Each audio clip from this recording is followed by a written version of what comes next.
কুরআন হচ্ছে দ্বীনের পরিপূর্ণ দলিল। ইজমা, কিয়াস, ফিকহ, হাদিস, মানবরচিত বিধান শুধু বিভ্রান্তি সৃষ্টি করে। পবিত্র এই কুরআনই শ্রেষ্ঠ জীবন দর্শন। আল্লাহ বলেন সূরা মায়দার ৪৪, ৪৫ এবং ৪৭ নম্বর আয়াতে, আমি যা নাজিল করেছি তদানুসারে যারা দ্বীনের বিষয়ে বিধান দেয় না তারা কাফির, তারা জালেম, তারা ফাসিক। দ্বীনের সকল বিষয়ের মীমাংসা হবে এই কুরআন থেকে। সূরা তারিক আয়াত ১৩তে আল্লাহ পরিষ্কারভাবে বলে দিয়েছেন দ্বীনের সকল বিষয়ের মীমাংসা হবে এই কুরআন থেকে। অধিকাংশ লোক বলেন হাদিস না পড়লে কুরআন বোঝা কঠিন, কিন্তু না, তাদের বুঝ ঠিক নয়। কারণ কুরআনের ব্যাখ্যা, তাফসির কুরআন নিজেই। এই কুরআন সকল কিছুর ব্যাখ্যাকারী, বর্ণনাকারী, বিবৃতকারী, প্রত্যয়নকারী, সত্যায়নকারী, ফয়সালাকারী, সমাধানকারী, সহজ ও সরল। সূরা নিসা মানে ৪ নম্বর সূরার ১০৫, ৬ নম্বর সূরার ৩৮, ৬৫, ৮৯, ১০৫, ১১৪, ১১৯, ১২৬, ৭ নম্বর সূরার ৫২, ৫৮, ৯ নম্বর সূরার ১১, ১২, ৯ নম্বর সূরার ১১, ১০ নম্বর সূরার ৩৭, ৬১, ১১ নম্বর সূরার ৬, ১২ নম্বর সূরার ১, ১১১, ১৩ নম্বর সূরার ১, ১৬ নম্বর সূরার ৪৪, ৫৮, ৮৯, ১৭ নম্বর সূরার ৯, ৮১, ৪১, ৮৯, ১৮ নম্বর সূরার ১, ২, ৫৪, ১৯ নম্বর সূরার ৯৭, ২২ নম্বর সূরার ৭২, ২৪ নম্বর সূরার ১৮, ৪৬, ৫৮, ৫৯, ৬১, ২৫ নম্বর সূরার ৩৩, ২২ নম্বর সূরার ৭২, ২৭ নম্বর সূরার ৭৫ থেকে ৮৯, ৩৪ নম্বর সূরার ৩, ৩৯ নম্বর সূরার ২৭, ৩৮ নম্বর সূরার ২৯, ৫৪ নম্বর সূরার ১৭, ২২, ৩২, ৮৬ নম্বর সূরার ১৩। এই আয়াতগুলো পড়লে আপনি পরিষ্কারভাবে বুঝতে পারবেন যে এই কুরআন হচ্ছে সকল কিছুর ব্যাখ্যাকারী, তাফসিরকারী, বর্ণনাকারী, বিবৃতকারী, প্রত্যয়নকারী, সত্যায়নকারী, ফয়সালাকারী, সমাধানকারী, সহজ ও সরল।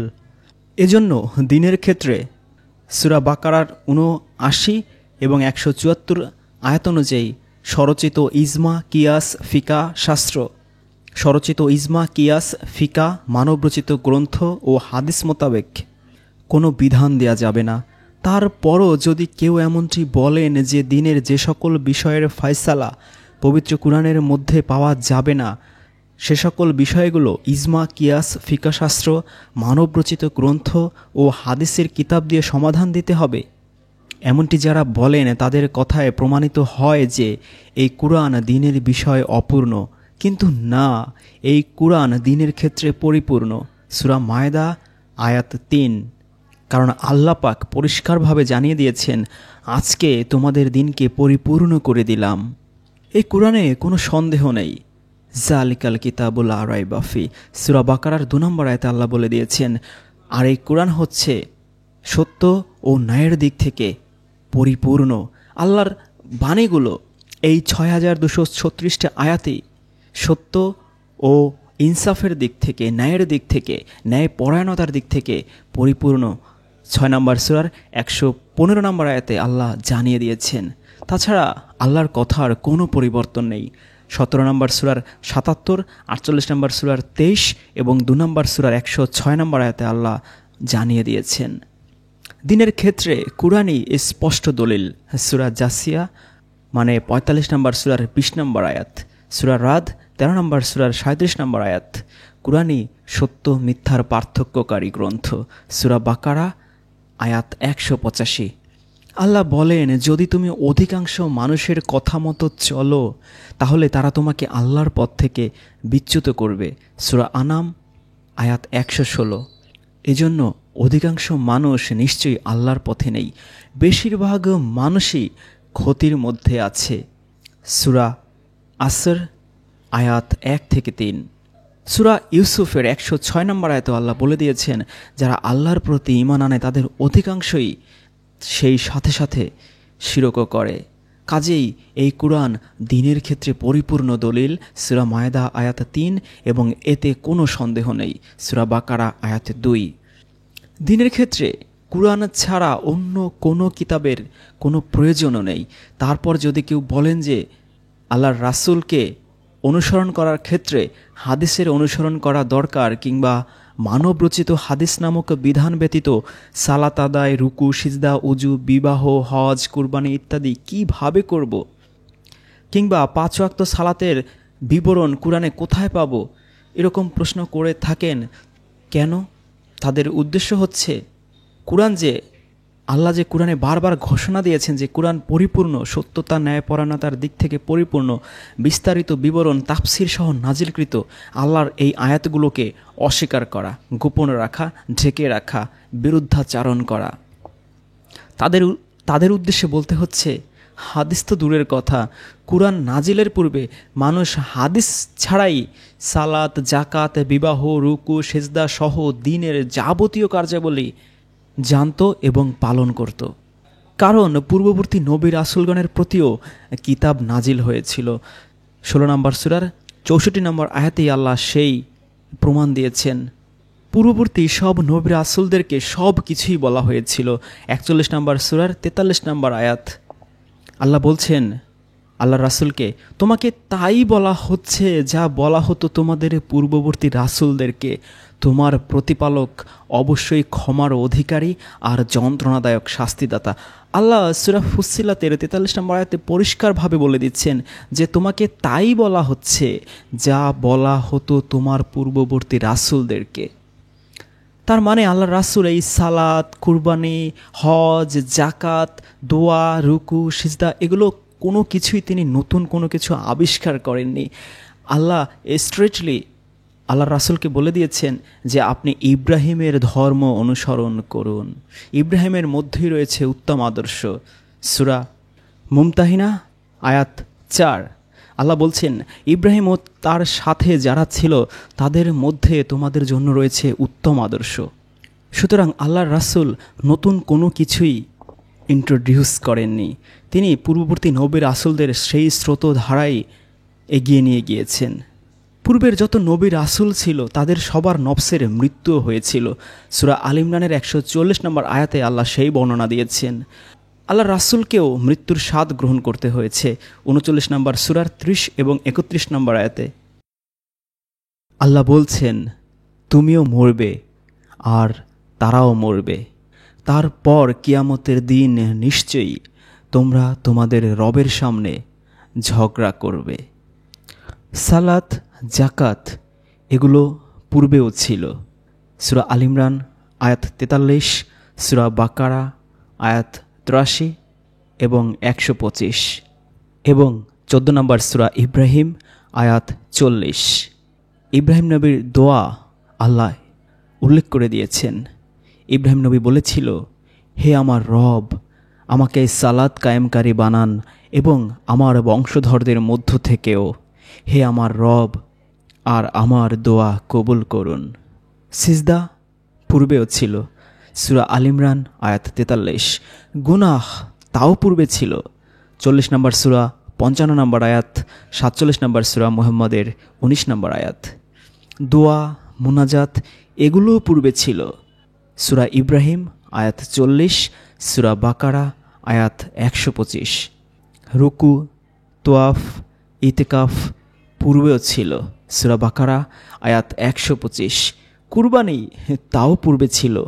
সূরা হজ আয়াত 34 থেকে 35। বিবাহ তাও পূর্বে ছিল। সূরা আরাফ আয়াত 189। জাকাত এবং জাকাত প্রদানের নিয়ম পূর্বেও ছিল। সূরা লাইল আয়াত 18, সূরা বাকারা আয়াত 83, সূরা আম্বিয়া 72 থেকে 73 এবং সূরা মারিয়াম 54 থেকে 55।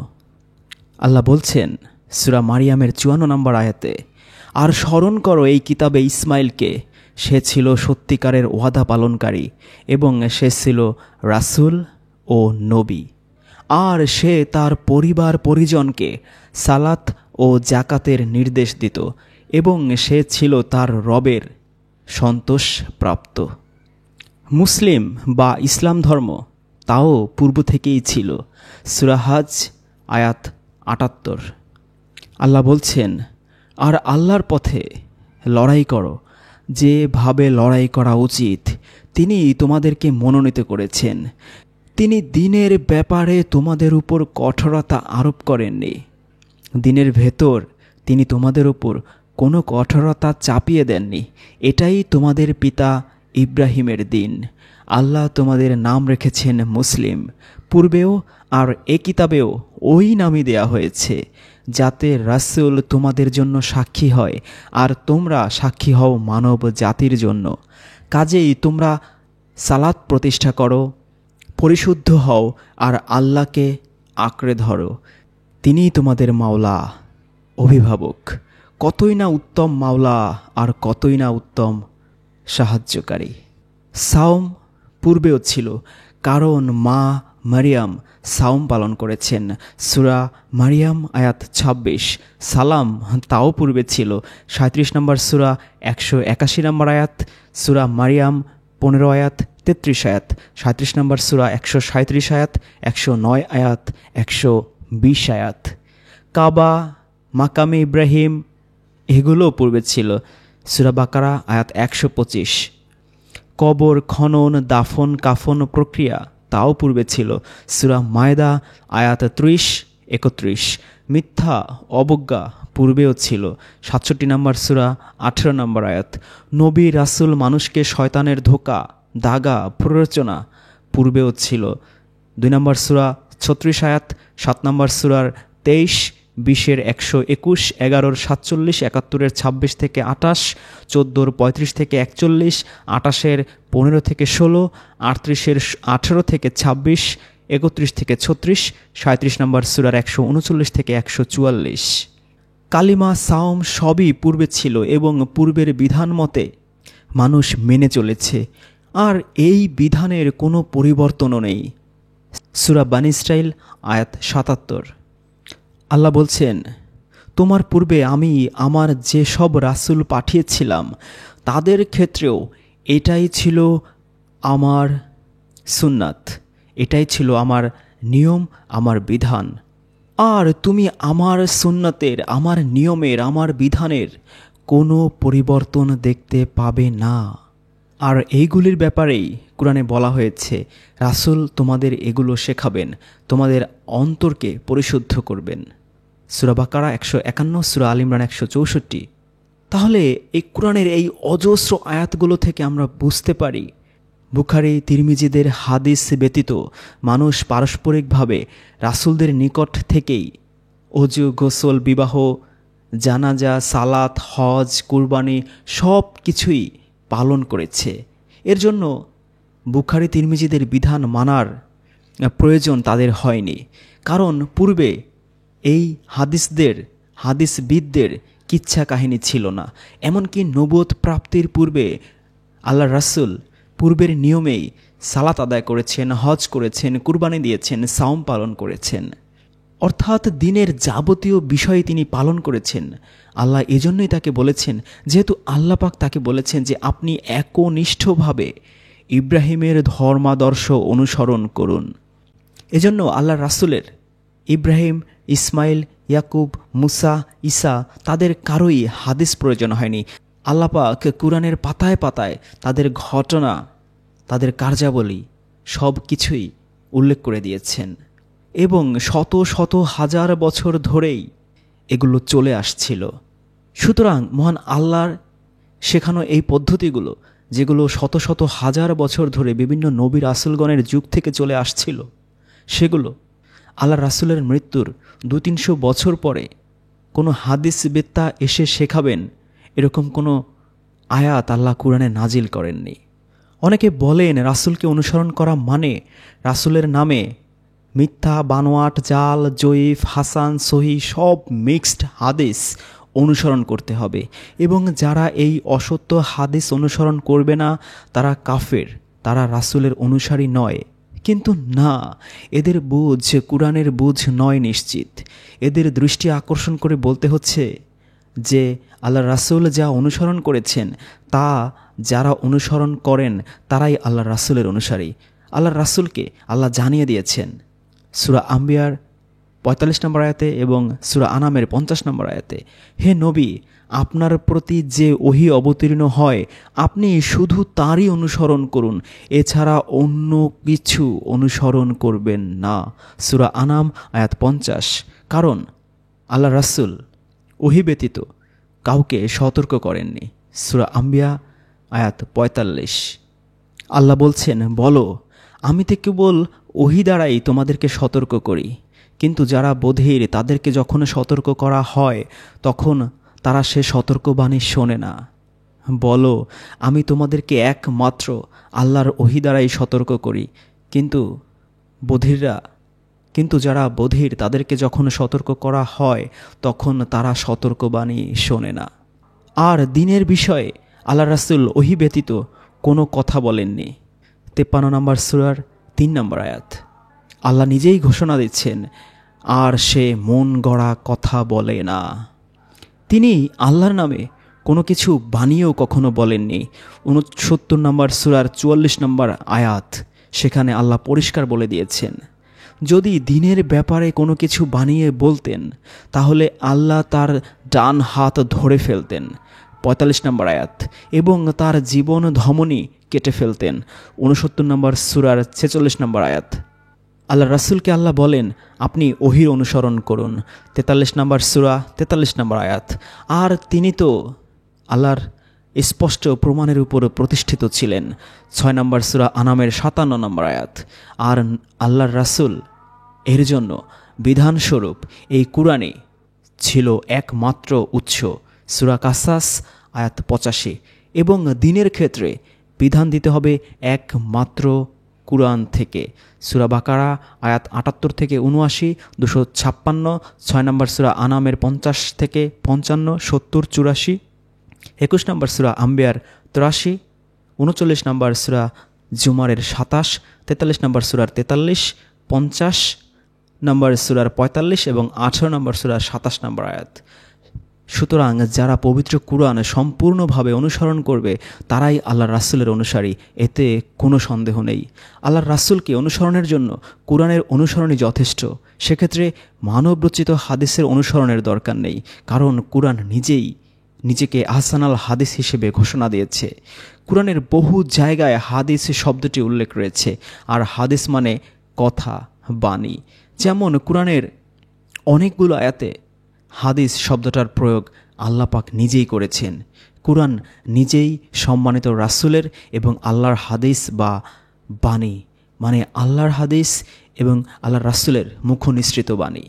সূরা নিসা আয়াত 42, 87, 140, 47 নম্বর সূরা মুহাম্মদের 8 নম্বর আয়াত, 6 নম্বর সূরা আনামের 68 নম্বর আয়াত, 7 নম্বর সূরা আরাফের 285 নম্বর আয়াত, 12 নম্বর সূরা ইউসুফের 111 নম্বর আয়াত, 18 নম্বর সূরা কাহফের 6 নম্বর আয়াত, 20 নম্বর সূরা তহার 9 নম্বর আয়াত, 31 নম্বর সূরার 6 নম্বর আয়াত, 33 নম্বর সূরার 53 নম্বর আয়াত, 39 নম্বর সূরার 23 নম্বর আয়াত, 45 নম্বর সূরার 6 নম্বর আয়াত, 51 নম্বর সূরার 24, 52, 34, 53, 59, 56, 81, 66, 3, 68, 44, 68, 50, 79, 15, 85, 17, 88, 1 এই অজস্র আয়াতগুলোতে আমরা এই হাদিস শব্দটাই পাই। তাছাড়া কুরআন নিজেই আল্লাহর বাণী।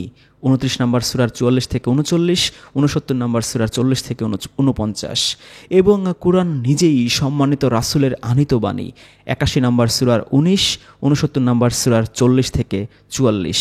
কুরআন নিজেকেই যখন নিজে বলেছে আহসানাল হাদিস বা উত্তম বাণী সূরা জুমারের 23 নম্বর আয়াতে, তারপরও যদি কেউ এমনটা বলেন যে দিনের ক্ষেত্রে এই কুরআনই যদি একমাত্র দলিল হয় তাহলে এত কিতাব পুস্তক বাজারে কিভাবে আসলো, তাদের দৃষ্টি আকর্ষণ করে বলছি।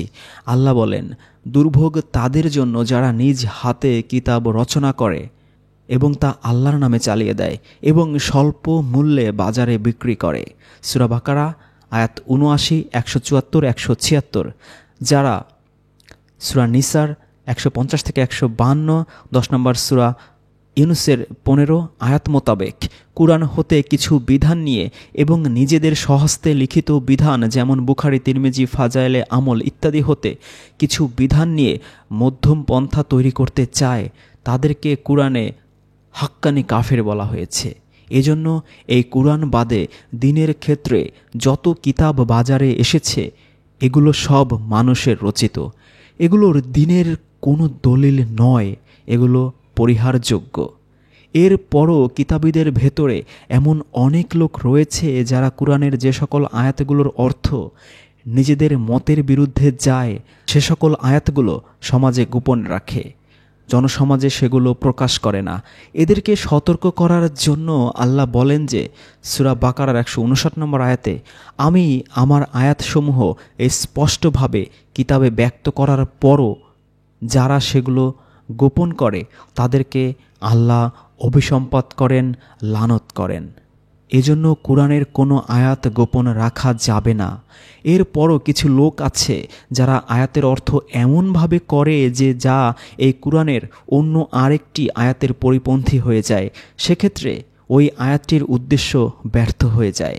তাদের সতর্ক করার জন্য আল্লাহ বলেন, যারা আমার আয়াতকে ব্যর্থ করার চেষ্টা করে তাদের জন্য কঠিন শাস্তি জাহান্নাম। সূরা হজ আয়াত 51। অনেকেই কুরআনের আয়াতকে বিকৃত করে ভিন্ন অর্থে নিয়ে যায়, তাদের জন্য আল্লাহ বলেন, আমার আয়াত বিকৃতকারীর জন্য জাহান্নাম। সূরা হামিম সিজদা আয়াত 40, সূরা বাকারা আয়াত 75।